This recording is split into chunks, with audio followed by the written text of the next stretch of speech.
الصلاۃ والسلام علیک یا سیدی یا رسول اللہ وعلی آلک واصحابک یا سیدی یا حبیب اللہ۔ السلام علیکم ورحمۃ اللہ وبرکاتہ۔ کیسی ہیں تمام پیاری پیاری اسلام کی شہزادیاں، تمام بہنیں بیٹیاں؟ امید کرتی ہوں خیر و عافیت سے ہوں گی، ایمان کی بہترین حالتوں میں ہوں گی۔ اللہ عز و جل آپ سب پر اپنا خصوصی فضل و کرم فرمائے، نظر رحمت فرمائے، آمین ثم آمین۔ آج ہمارا شعبان المعظم کا اگلا لیکچر ہے۔ آج کے لیکچر میں ہم شعبان المعظم کے مہینے میں روزے رکھنے کے بارے میں پڑھیں گے۔ ہمارے دلوں کے چین سرور کونین سیدنا کریم صلی اللہ علیہ وآلہ وسلم ماہ شعبان میں کثرت سے روزے رکھنا پسند فرماتے تھے۔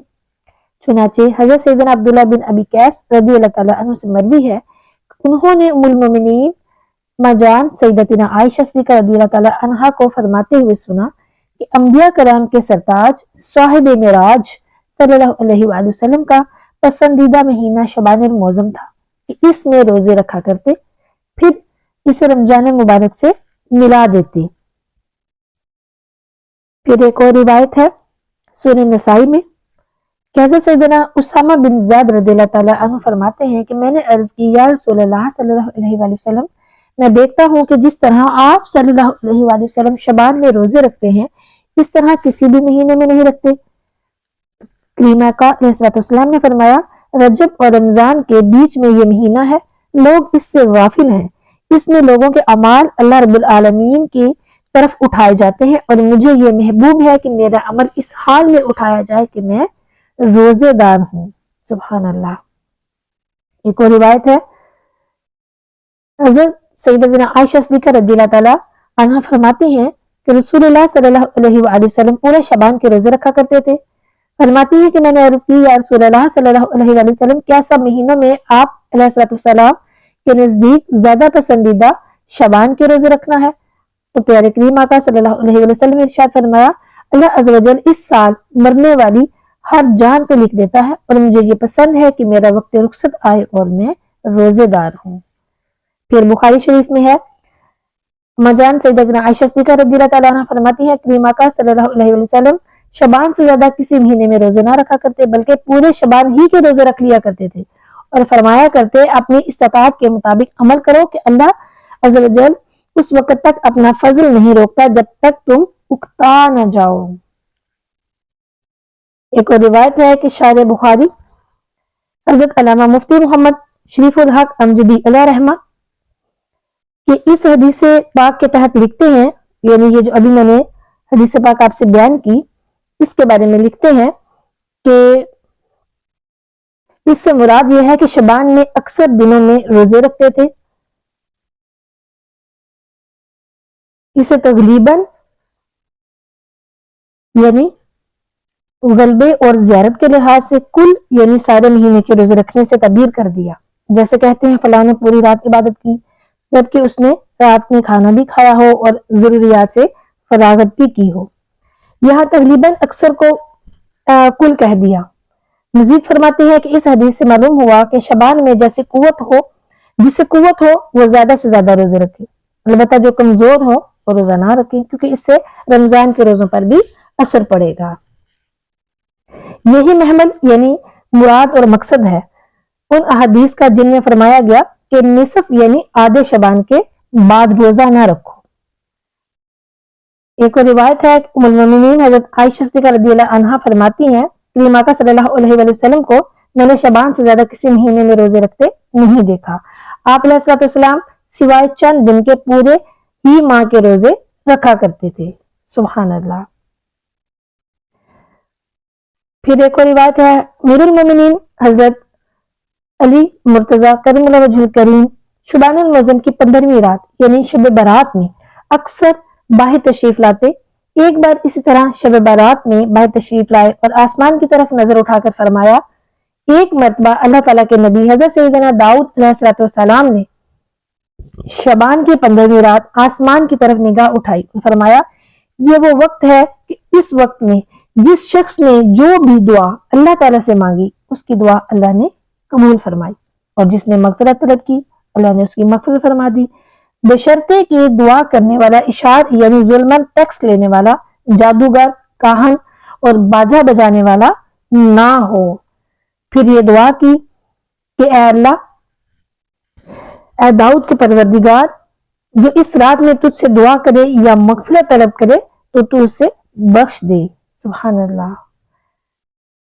اب محروم لوگ کون ہیں؟ شب برات بے حد اہم رات ہے، کسی صورت بھی اسے غفلت میں نہ گزارا جائے۔ اس رات رحمتوں کی خوب برسات ہوتی ہے۔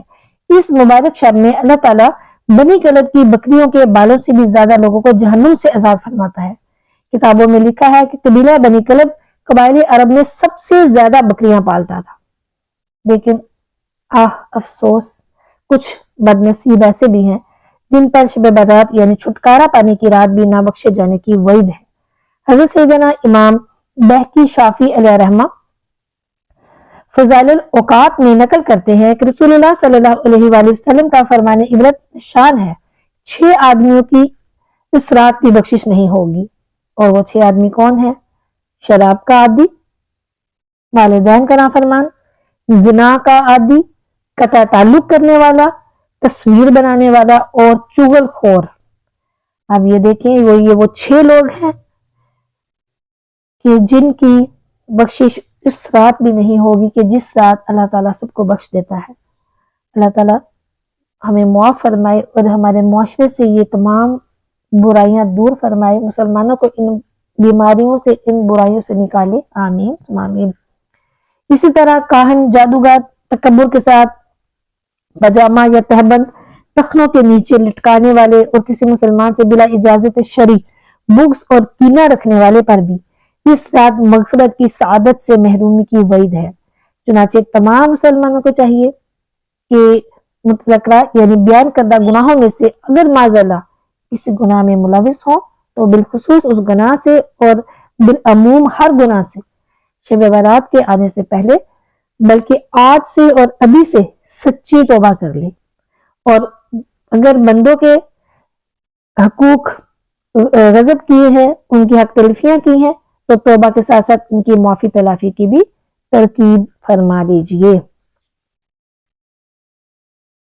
یہاں پر امام احمد رضا خان بریلوی رحمۃ اللہ تعالیٰ علیہ کا ایک واقعہ شیئر کروں گی کہ امام احمد رضا خان علیہ رحمہ انہوں نے اپنے ایک ارادت مند یعنی معتقد کو شب برات سے قبل توبہ اور معافی تلافی کے تعلق سے ایک مکتوب ارسال فرمایا جو کہ اس کی افادیت کے پیش نظر حاضر خدمت ہے۔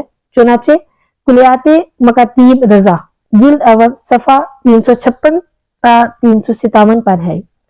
شب برات قریب ہے، اس رات تمام بندوں کے اعمال حضرت عزت میں پیش ہوتے ہیں، تو مولا عز و جل بطفیل حضور پرنور شافع محشر صلی اللہ علیہ وآلہ وسلم مسلمانوں کے ذنوب یعنی گناہ معاف فرماتا ہے، مگر چند ان میں وہ 2 مسلمان جو باہم دنیاوی وجہ سے رنجش رکھتے ہیں فرماتا ہے ان کو رہنے دو جب تک آپس میں صلح نہ کریں۔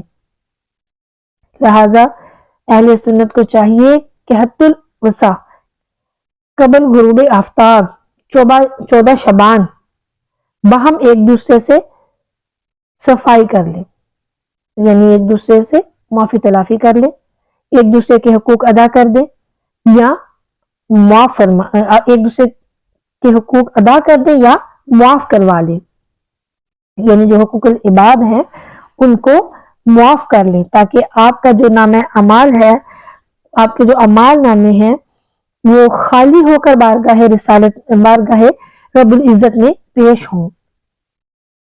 اب دیکھیں جو حقوق اللہ ہیں وہ تو اللہ تعالیٰ سے ہم توبہ کریں، سچی توبہ کریں تو معاف ہو جائیں گے، لیکن جو ہم گناہ کرتے ہیں، جو حقوق العباد ہیں وہ تو ہمیں دوسروں سے معاف کروانے پڑیں گے، تو اس لیے دوسروں سے اپنے گناہوں کو معاف کروا لے۔ کسی کی چغلی کی ہے، غیبت کی ہے تو اس سے معافی مانگ لیں۔ 14 شعبان المعظم شب برات کی رات، اس کی بہت فضیلت ہے۔ جیسے بھی اسی کو ہم ڈسکس کر رہے ہیں، اور یہ بھلائیوں والی رات بھی ہے۔ المومنین سیدتنا عائشہ صدیقہ رضی اللہ تعالیٰ عنہ فرماتی ہیں کہ میں نے کریم آقا صلی اللہ علیہ وآلہ وسلم کو فرماتے ہوئے سنا کہ اللہ تعالیٰ خاص طور پر 4 راتوں میں بھلائیوں کے دروازے کھول دیتا ہے، اور وہ 4 راتیں کون سی ہیں؟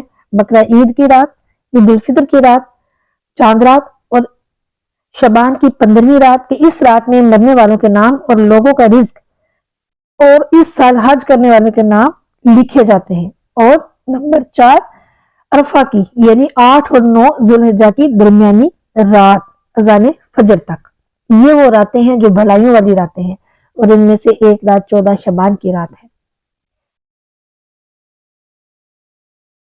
اس رات میں یعنی 15 شعبان المعظم کی جو رات ہے، یہ بہت نازک رات ہے، نہ جانے کس کی قسمت میں کیا لکھ دیا جائے۔ بعض اوقات بندہ غفلت میں پڑا رہ جاتا ہے اور اس کے بارے میں کچھ کا کچھ ہو جاتا ہے۔ گنے تو طالبین میں ہے کہ بہت سے کفن دھل کر تیار رکھے ہوتے ہیں، مگر کفن پہننے والے بازاروں میں گھوم پھر رہے ہوتے ہیں۔ کافی لوگ ایسے ہوتے ہیں کہ ان کی قبریں کھودی جا چکی ہوتی ہیں، مگر ان میں دفن ہونے والے خوشیوں میں مست ہوتے ہیں۔ بعض لوگ ہنس رہے ہوتے ہیں، حالانکہ ان کی موت کا وقت قریب آ چکا ہوتا ہے۔ کئی مکانات کی تعمیرات کا کام پورا ہو گیا ہوتا ہے، مگر ساتھ ہی ان کے مالکان کی زندگی کا وقت بھی پورا ہو چکا ہوتا ہے۔ مسلمان، ہم کن چکروں میں پڑے ہیں۔ افسوس، اگلے لمحے کا بھی نہیں پتا کہ سانس لینا ہے کہ نہیں۔ موت ہمارے کتنا سر پہ ہے اور ہمیں فکر نہیں۔ کیا خوب شعر ہے، آگاہ اپنی موت سے کوئی بشر نہیں، سامان 100 برس کا ہے پل کی خبر نہیں۔ اور ہم کتنے بڑے بڑے محل بنا رہے ہیں، اور ہم کتنا پیسہ دولت جمع کر رہے ہیں، جیسے ہم نے ہمیشہ یہاں رہنا ہے۔ جب کوئی فوت ہوتا ہے تو اس سے دیکھ کے ہمارے دل میں یہ پیدا ہی نہیں ہوتا کہ ہم نے بھی مرنا ہے۔ اگر ہم موت کو یاد رکھیں تو ہم یہ سب کچھ بالکل بھی نہ کریں۔ اب اس رات میں حضرت سیدتنا عائشہ صدیقہ رضی اللہ تعالیٰ عنہ سے روایت ہے کہ نبی کریم صلی اللہ علیہ وآلہ وسلم نے فرمایا کہ میرے پاس جبریل علیہ السلام آئے اور کہا کہ شعبان کی 15ویں رات ہے، اس میں اللہ تعالیٰ جہنم سے اتنوں کو آزاد فرماتا ہے جتنے بنی کلب کی بکریوں کے بال ہیں، مگر کافر اور عداوت والے اور رشتہ کاٹنے والے اور کپڑا لٹکانے والے اور والدین کی نافرمانی کرنے والے اور شراب کے عادی کی طرف نظر رحمت نہیں فرماتا۔ حدیث مبارکہ میں کپڑے لٹکانے والے کا جو بیان ہے، اس سے مراد وہ لوگ ہیں جو تکبر کے ساتھ ٹخنوں کے نیچے تہبند یا پاجامہ، لمبا کرتا وغیرہ لٹکاتے ہیں۔ اور کروڑوں حنبلیوں کے عظیم پیشوا حضرت سیدنا امام احمد بن حنبل رضی اللہ تعالیٰ عنہ نے حضرت سیدنا عبداللہ ابن عمر رضی اللہ تعالیٰ عنہ سے جو روایت نقل کی، اس میں قاتل کا بھی ذکر ہے۔ حضرت سیدنا کثیر بن مرہ رضی اللہ تعالیٰ عنہ سے روایت ہے کہ تاجدار رسالت صلی اللہ علیہ وسلم نے فرمایا کہ اللہ تعالیٰ شعبان کی 15ویں شب میں تمام زمین والوں کو بخش دیتا ہے سوائے مشرک اور عداوت والے کی۔ اللہ تعالیٰ ہمیں ہدایت عطا فرمائے۔